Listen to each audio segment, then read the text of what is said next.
ब्रह्मांड का एक अटल नियम है, कर्म लौट कर आता ही है।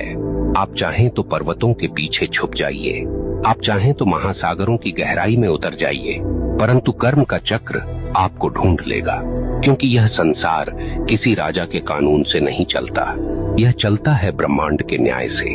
और ब्रह्मांड का न्याय कैसा है? निर्दयी, निष्पक्ष और बिल्कुल सटीक। यह न तो रिश्वत लेता है, न पक्षपात करता है। जिसने जैसा बोया है वैसे ही काटना है। अक्सर लोग पूछते हैं, अगर कर्म इतना ही शक्तिशाली है तो क्या प्रार्थना, तपस्या या दान इसे बदल सकते हैं?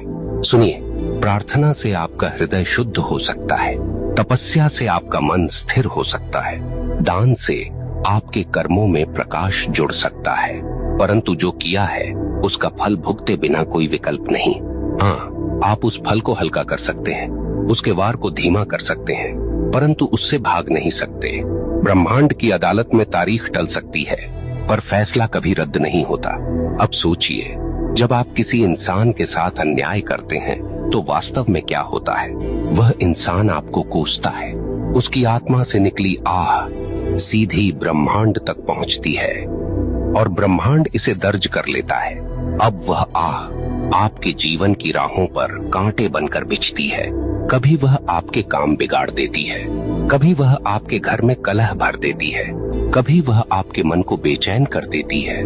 और आप सोचते हैं ये सब क्यों हो रहा है, पर आपको याद नहीं रहता कि आपने किसी और की राह काटी थी। आप भूल गए, पर ब्रह्मांड ने नहीं भुलाया। यहाँ एक बात और समझ लीजिए, कर्म केवल नकारात्मक नहीं होता। जैसे बुरा कर्म लौटता है, वैसे ही अच्छा कर्म भी लौटता है। कभी किसी को सच्चे दिल से सहारा दिया तो वह सहारा एक दिन आपके लिए दीवार बनकर खड़ा हो जाएगा। कभी किसी का दिल सच्चे भाव से खुश किया तो वह खुशी आपके जीवन में रोशनी बनकर लौटेगी। ब्रह्मांड का यह न्याय इतना गहन है कि वह एक छोटी सी मुस्कान को भी व्यर्थ नहीं जाने देता, और न ही एक छोटे से अपमान को। यहाँ मैं आपको एक कठोर सत्य बताना चाहता हूँ, आपका कर्म केवल आपकी वर्तमान जिंदगी को प्रभावित नहीं करता, यह आपके अगले जन्म तक जाता है। हाँ, जो कर्म आपने अधूरे छोड़े हैं, जो गलतियां आपने स्वीकार नहीं की, जो दोष आपने ढोए पर सुधारे नहीं, वे सब अगले जीवन में भी साथ चलते हैं। इसलिए कहा गया है, मनुष्य अपने कर्मों का वारिस है। आप सोचते हैं मैं तो मर जाऊंगा, इससे किसे फर्क पड़ेगा? परंतु मरने से कर्म का खाता बंद नहीं होता।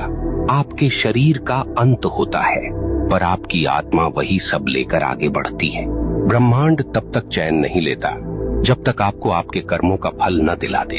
अब आपसे एक प्रश्न पूछता हूँ, क्या आपने कभी देखा है कि कोई बच्चा जन्म लेते ही संघर्ष में होता है और कोई जन्म लेते ही वैभव में? क्या आपने कभी सोचा है क्यों कोई अपंग पैदा होता है और क्यों कोई जन्म से ही स्वस्थ और बलवान? क्यों कोई भूख में जन्म लेता है और क्यों कोई सोने की थाली लेकर? यह सब संयोग नहीं, यह सब कर्म का लेखा है। ब्रह्मांड किसी को बिना कारण दुख या सुख नहीं देता। अब एक और गहरी बात, कर्म केवल व्यक्तिगत नहीं, सामूहिक भी होता है। कभी आपने देखा है कि किसी पूरे समाज पर विपत्ति आती है, पूरा नगर डूब जाता है, पूरा गांव अकाल झेलता है, कभी कभी पूरे राष्ट्र पर संकट आता है। क्यों? क्योंकि उस समाज के सामूहिक कर्म का परिणाम वही होता है।